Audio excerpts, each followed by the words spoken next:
This is English Shorthand Dictation number 308, and the dictation speed is 120 words per minute. Ready? Start. The intention of the respondent was not honest, as he found that the respondent was trying to sell the property in dispute to some other party at a much higher price. Having found that the respondent was not interested to execute the sale deed as agreed upon, he approached the respondent on 21st of June 2006 to execute the sale deed.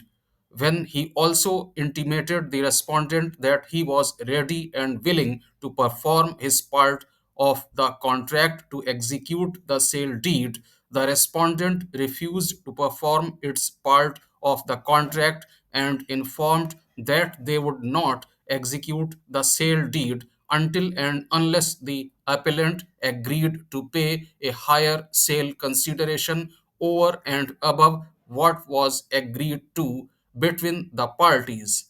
Having found that the respondent was trying to sell the property in dispute to a third party at a higher price, the appellant filed an application under Section 9 of the Act on 23rd of June 2006 before the City Civil Judge Bangalore for injunction restraining the respondent from alienating, altering, or creating any third party interest in respect of the property in dispute.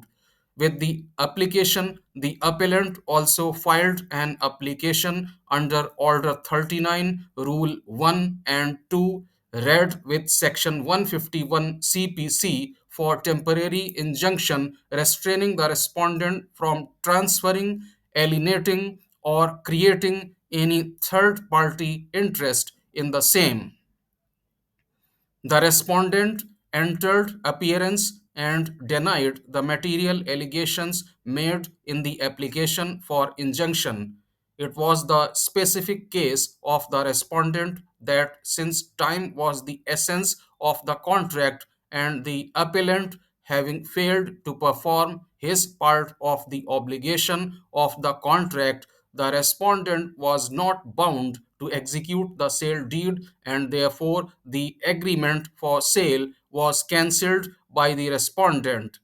The additional city civil judge Bangalore, by his order dated 23rd of September 2006, allowed the application filed by the appellant inter alia on a finding that there are serious issues to be tried before the arbitrator and that the appellant has successfully made out a prima facie case for grant of injunction in the manner prayed for in the application. The learned additional city civil judge Bangalore, while disposing of the application for injunction, came to finding prima facie that the respondent intended to sell the property in dispute to some other persons at a higher price, as it was found that the intending purchasers were frequently visiting for the purpose of purchasing the property in dispute. The additional city civil judge Bangalore therefore held prima facie that the respondent was likely to sell the property in dispute, and if it was sold, it would make the award of the learned arbitrator infructuous, for which the appellant shall suffer irreparable loss and injury.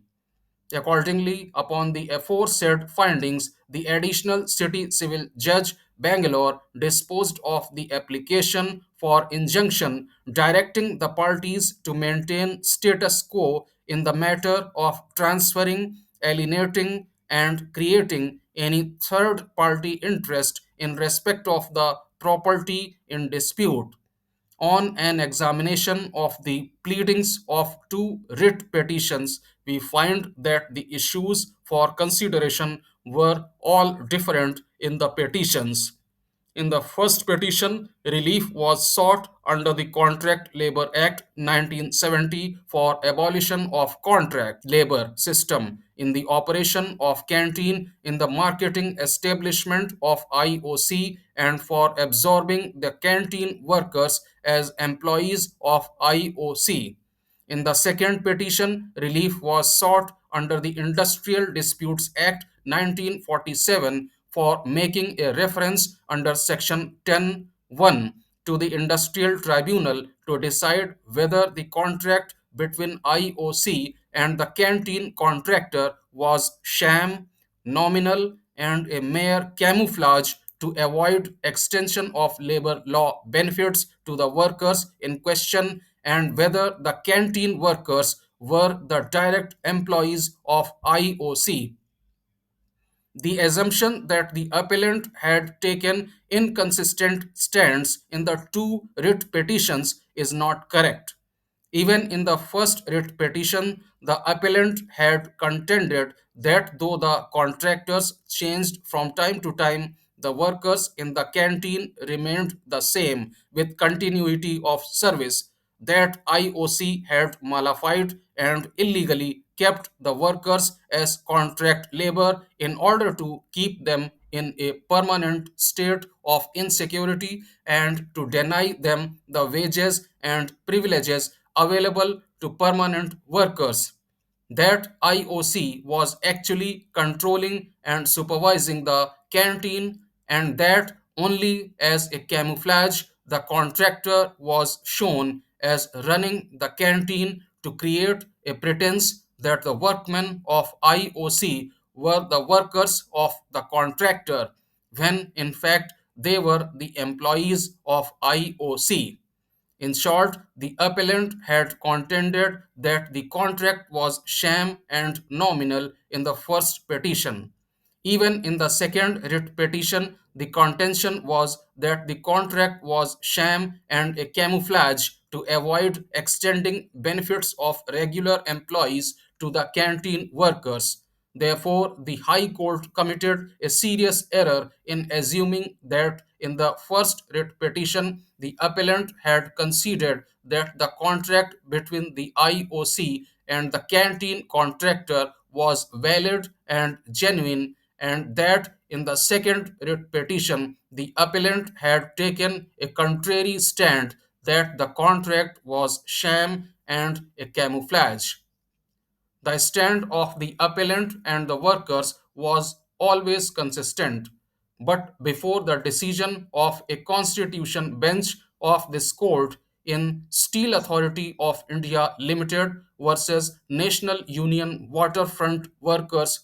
2001 7 SCC 1, it was thought that the appropriate relief available was to seek an investigation and abolition of contract labor and consequently seek absorption. Therefore, the prayer was made in the first petition. This court held that even if there was an order under Section 10 of the Act prohibiting contract labor in any process or operation, there would be no automatic absorption of the contract labor by the principal employer. It was also held that it is always open to the contract labor to urge that the contract was sham and nominal by raising an industrial dispute, and such dispute will have to be decided by the industrial adjudicator and not by the High Court.